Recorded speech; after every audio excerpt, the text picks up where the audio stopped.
गावाकडच्या भूतांच्या गोष्टी. इथे असलेल्या देवरुख गावात एक शक्तिशाली मांत्रिक राहतो. त्याकडे खूप काळी शक्ती आहे. त्या मांत्रिकाला घेऊन या आणि तुम्हाला तिथून मुक्ती मिळेल. हे सर्व ऐकून राज आणि चिराग एक सुटकेचा श्वास घेतात आणि ते देवरुख येथे जातात. काहीच वेळात ते तिथे पोहोचतात.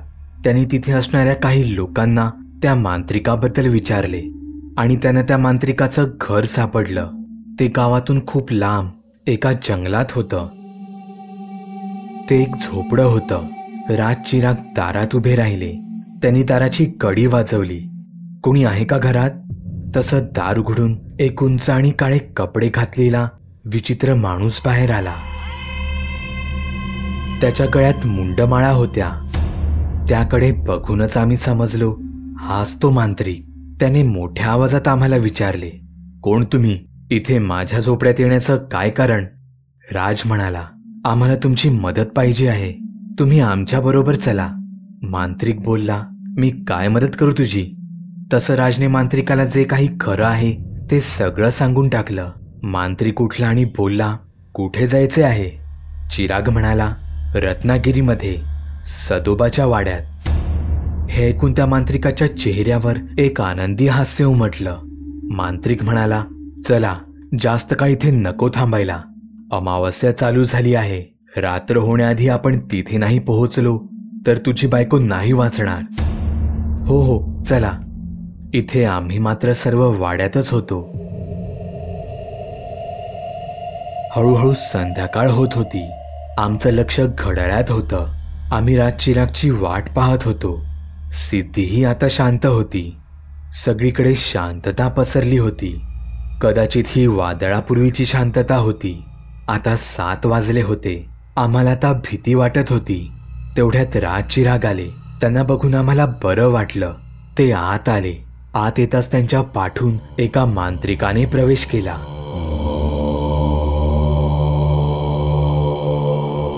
तो खूप भयानक वाटत होता. त्याच्या हातात एक मानमोडी जिवंत काळी कोंबडी होती. सिद्धी कुठे आहे?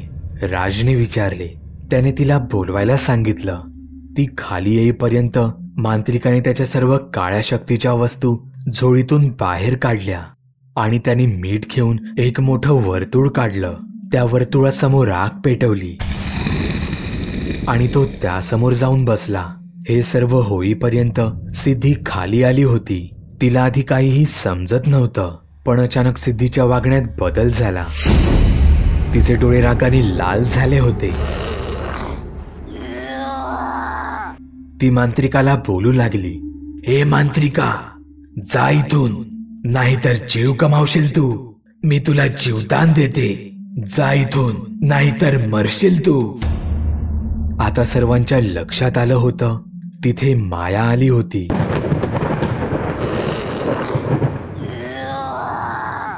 मांत्रिक न घाबरता बोलला, तू मला जीवदान देतेस, त्या उलट मी तुला जीवदान देतो. या पोरीला सोडून दे आणि मुक्ती घे, नाहीतर तडफडत बंदिस्त करून ठेवेन तुला. शांतपणे इथे या वर्तुळात येऊन बस. पण माया त्या वर्तुळापासून लांब जात होती. जोपर्यंत ती वर्तुळात जात नाही तोपर्यंत मांत्रिक काही करू शकत नव्हता. म्हणून मांत्रिकाने वर्तुळ अर्धवट सोडलं. आता मांत्रिकाने एक युक्ती केली. तो तिच्याशी बोलू लागला. मांत्रिकाने आता मायाला बोलण्यात मग्न केलं होतं. त्याने हळूच राजला इशारा केला. इशारा बघून राजने सिद्धीला त्या वर्तुळात धक्का दिला आणि चिरागने तिथून वेळ वाया न घालवता मिठाने ते वर्तुळ पूर्ण केलं. आता माया पूर्णपणे मांत्रिकाच्या जाळ्यात सापडली होती. ती वर्तुळाच्या बाहेर येऊ शकत नव्हती. जर तिने असं केलं असतं तर ती पूर्णपणे नष्ट झाली असती. मांत्रिकाने मंत्रजाप सुरू केला. त्यांच्या मंत्राचा आवाज वाड्यात सगळीकडे घुमू लागला. त्याने त्याच्या झोळीतून एक लिंबू बाहेर काढला. तो लिंबू त्याने सिद्धीवरून फिरवला आणि ते समोर चालू असलेल्या आगीत टाकलं. आता त्याने आणलेली मानमोडी कोंबडी हातात घेतली आणि त्या वर्तुळाभोवती 3 फेरे मारून त्या कोंबडीचा त्याने गळा चिरला. तसं माया मोठ्याने आक्रोश करू लागली. तिला खूप वेदना होत होत्या. ती रडत होती, विव्हळत होती, पण ती तेवढीच रागात होती. तिने मांत्रिकाला विचारले, मी तुझं काही वाईट केलं नाही, मला सोड, मला अशी शिक्षा करू नको. तसं मांत्रिक बोलू लागला, तू माझं सर्व आयुष्यच वाया घालवलं आहेस. तू ज्या मांत्रिकाला 25 वर्षापूर्वी मारला आहेस त्याचा मी मुलगा आहे. तुला मारण्यासाठी मी मांत्रिक झालो होतो आणि आज माझ्या बदल्याची संधी मला मिळाली. मान्य आहे, माझ्या बापाने तुझ्या बरोबर वाईट केलं, पण ते सदोबामुळे झालं. त्याची शिक्षा तू त्याच्या मुलांना आणि माझ्या बापाला का दिलीस? तूही निष्पाप बळी घेतले आहेस आणि मी त्याचीच शिक्षा तुला देत आहे. हे सर्व ऐकून आम्ही चकित झालो होतो. आता मांत्रिकाने ती कोंबडी त्या आगीत टाकली. त्या कोंबडीमध्ये मायाचा आत्मा गेला होता आणि सिद्धीला मायापासून मुक्ती मिळाली होती. ती बेशुद्ध झाली होती. मांत्रिक सिद्धीजवळ गेला. त्याने तिला त्याच्याकडचा भस्म लावला आणि तिला तिथून घेऊन जायला सांगितलं. काही वेळाने सकाळ झाली आणि सिद्धीला शुद्ध आली. आज सिद्धी पहिल्यासारखी वाटत होती. खूप दिवसांनी आम्ही तिला असं बघितलं होतं. आमचं हॉलिडे पॅकेज संपलं होतं. आम्ही परत मुंबईला जायला निघालो. आम्ही आता तो वाडा सोडला होता. मुंबईला जायच्या आधी आम्ही त्या मांत्रिकाच्या झोपडीत गेलो आणि तिथे त्याचे आभार मानले. मांत्रिकाने राजला सांगितले, तुझी बायको ही खूप सुंदर आहे, आकर्षक आहे. तिच्याकडे वाईट शक्ती आकर्षित होतात, त्यामुळे तिची काळजी घे. सर्व काही ठीक होईल.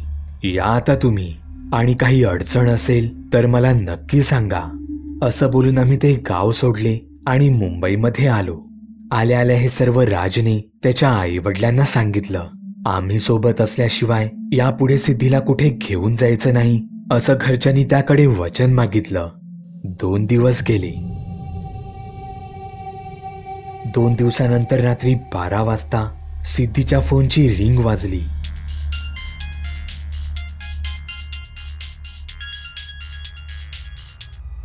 तिने तो कॉल अटेंड केला. तसा फोनमधून आवाज आला, सिद्धी, मी माया बोलते. मला भेटायला यावं लागेल पुन्हा.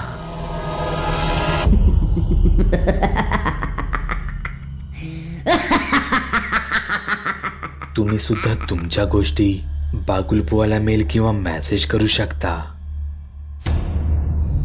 बागुलपुवा चॅनल सबस्क्राईब करण्यासाठी इथे क्लिक करा, जेणेकरून तुम्हाला भूतांचे प्रकार, गोष्टी, सिनेमे यांबद्दलचे नियमित अपडेट मिळत राहतील.